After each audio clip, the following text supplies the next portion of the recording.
Hey everybody, it's your old pal Chuck, and I'm back with another review. And today we're taking a look at from the Transformers 1 toy line. This is Megatron slash D-16 and Decepticon Whirlwind, the little ball right there. This is a Target exclusive set, a little bit more on that later. And this is actually a repaint, retool of a RID 2015 toy. So this is about a 10, 11, 9, 10, year old mold that's being reused. And that was the original lease was Overload, and it was a deployer. Came with a different mini con. So chances are this little whirlwind here is actually would be the a repaint of one of those really exclusive and rare mini cons. If you guys remember that there was some right at the end that just came out very late. A lot of stores didn't stock them, and I think they go for like three figures on eBay now. But like I said, this is a Target exclusive. Target.com did have stock of it, but again, we're going to go more into it later. Now we're starting off in the tank mode, and real quick, let me just show you the gimmick. Is that if you there's a little trigger here on Megatron's cannon that if you depress it, it will launch Whirlwind out, and that was the gimmick of the deployers. Um, there's a lot of little clear plastic armor here. Some of you who were fans of RID 2015 would remember. Now, if I remember correctly, the armor was interchangeable with like-styled minicons, but also could combine into like a animal type of not monster, but just like a like clear energon construct. To do the transformation, you want to grab it from the front here, spread open the wings. Unfortunately, on mine, it appears that the wings do like to pop off. That might have been how I was getting it out of the packaging. So once you do that, the head pops up, the tail comes up. You can grab it from the back here, rotate the tip around so it looks a little more tailish, and you have this armored robotic winged dragon type of thing. This kind of looks like an early design on the Dungeons and Dragons dice links. A little easier to transform too, but you can remove the armor now. Real quick, the armor comes wrapped in tissue paper underneath the tray. I almost missed it, so I just want to point that out to you. And of course, if you wanted to reset, you can just push that back in and depress the trigger again. Now, this is I never had overload, unfortunately. Um, and to be honest with you, the figure here, Megatron, is a bit fiddly, and I think it's because it's a 10-year-old mold, as we'll see in a second. Um, the cannon and the treads here are really what holds everything together. By the way, there are wheels, little coast casters, and what have you, so it does roll. Um, but what I do find interesting is, if I remember from the cartoon, Overload did not look like the toy. And seeing this as Megatron now makes me wonder if there was always a plan at some point to retool this into Megatron. Well, we'll see. But now, to get into the transformation, the first thing you want to do is turn the figure over, and you want to unpeg. There's like a slot on the tip of this tread that will go onto this tab right here where my finger is. It's one of those things that you can actually kind of miss it if you don't look. You want to fold the tip of the tread forward, and then you're going to just basically start folding this all up. That it will form the back of the leg and the heel. There's a tab there that will go in, and that will close it up. So it gives the figure a heel. The instructions really aren't that clear where you're supposed to peg the treads in, so just keep that in mind.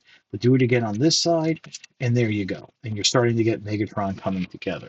But you're also starting to see that without that tread holding the arm in place, it does like to pop freely. Which actually we're going to kind of do that now because we're going to unpeg the cannon from here. That will free up the arms. And what you want to do is rotate them on this hinge here on the inside. Let me do it from this side. On the inside, rotate that around. There's a tab on the inside that's going to peg into that uh, lighter gray section there. So there you go. And there you have the arms done. And once you have that done, what you can do is rotate the um, cannon over. And this is actually why this is all connected to one piece. So that's actually why Megatron's fusion cannon is on the long arm. I do find it very interesting that they went ahead and retooled the fusion cannon, but left the arms the way they are. So that's kind of the thing. Now what you want to do is grab this chest piece, and it kind of tabs in to little nubbins here on the launcher that are, and the slots are underneath that chest. I really can't show it, but they're there. And what you're going to do now is you bring it up. There's tabs here that will go into slots on the back of the arm. And, oh, there you go. And just once you have everything popped in, it sits in, and it's secure. You can then bring up Megatron's head if you like. That's a new mold right there. And then come around here, bring up the launcher mechanism, and that will tab into the place right there in the back. Straighten out the legs. Now, when going to vehicle mode, when dealing with the legs, there isn't a natural stopping point. So it's like one detent out at the knee and kind of spread it like that. The easiest way you can tell is that when you have it coming, when you have the launcher come up, it'll kind of like the legs want to hug around it. It's really one of those things that once you have start pegging stuff together, it's the easiest way to get stuff to line up, if that makes sense. So I just wanted to point that out to you. Now, as you might have noticed, the arms here are very floppy. Uh, there's a bit of a lean to Megatron. I really don't know how to fix that because there's no knees or anything. I mean, the hips are, the ankles are fixed. So I think that's just, part of the look. So, but if you do bring the arms forward, depending, the figure does like to lean forward. But to go into like the new pieces, the chest is new, the head is new. As I mentioned, the fusion cannon is new. That's the trigger for the launcher. The arms here are the same. These parts right here were actually originally painted black on overload. I guess they left them gray because they look like treads. But since the treads are here on the leg, that's actually a kind of a good touch to leave out. You do have a 5 millimeter port here for the weaponizer minicons, and you know I see some nubbins here. There's a possibility. I don't think it's the armor that comes with Whirlwind, but the I remember that the armor for the minicons could attach to the larger figures, and on overload, the guns for his minicon could actually peg into his cannon.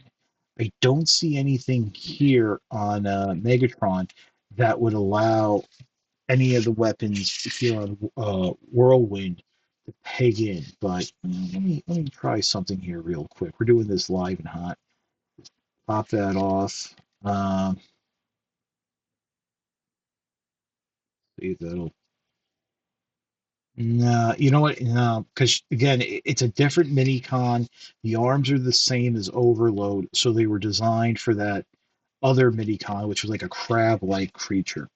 But yeah, so this is a kind of fun. I mean, this is a kind of fun figure. Unfortunately, the looseness in the arms kind of takes some of the enjoyment away from it. But I do have to say, I am quite impressed the amount of work that they put into it to make this into a Megatron have on shelves with that first wave. Let's just go right into my final thoughts here. And really, my final thoughts are this is about a $25 toy. And if the quality is going to be universal throughout, I think you can wait or use like a coupon or a gift card to get this on discount because that would make the price a little more palatable. Speaking of the price, as I mentioned, I did not, or you can maybe decipher, I did not get this off of Target.com. I saw it on eBay. The seller had it in hand. Now, normally I'm very good about checking Amazon, Walmart, Target, the international Amazons to see if stuff has been released before I go and purchase off of eBay because, there's usually that markup. I didn't this time, and that's really my own fault because I kind of figured it was a little too early for Target to have um, the their exclusives out or any of the Transformers One figures, and figured someone probably just was able to get it a little early overseas. Also, like Walmart, Target's website and app isn't the most user friendly to navigate. Just saying. Um, so I went ahead and got it. Now, I then about a day later got a tracking notice from FedEx that I had a package coming from Target. Well, and sure enough, I kind of figured that was that exclusive Legacy 4 set, 4 pack. Well, I actually checked the tracking and it matched the tracking that was updated to this order. Well, long story short, I've kind of found out that there's a habit of some sellers that they will actually solicit an item as having it in their possession, and then go to Amazon, Target, or Walmart and place an order for you and have it shipped to you, meanwhile charging you a premium over the item. Now, I've already spoken to the seller, and they claim to be a Target employee, hence why the item was shipped from Target. I'm going to speak to them a little bit more, but this is just a little warning to keep your eyes out and be vigilant. There's people always trying to make a fast buck, and it is what it is. But I mean, overall, this is a nice looking figure, and I mean, the head that is a nice young Megatron head. So I am somewhat happy to have it. Oh, and one last thing before I forget. The instructions show that in robot mode, having the launcher depressed, I would recommend that as for long-term storage, don't leave it depressed like that because you can wear out the spring. So yeah, just a little food for thought. But that's about it for the review. Um, I would get if you're going to get this, get it on sale or with a discount. But if you like this review, please consider liking, commenting, and subscribing. That helps with the algorithms. To all of you who are joining in now because I'm reviewing Transformer 1 figures a little bit early, please really do subscribe. You're missing out on a bunch of other stuff, and you might miss out on finding a review that you really do want to see. I also have a Patreon. It is www.patreon.com/truckdog1999.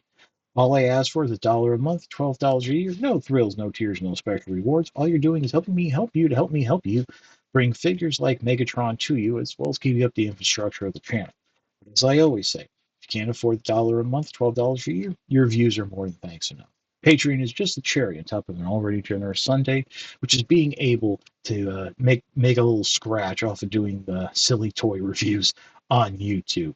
And really, I do want to push again that if you're not subscribed, subscribe.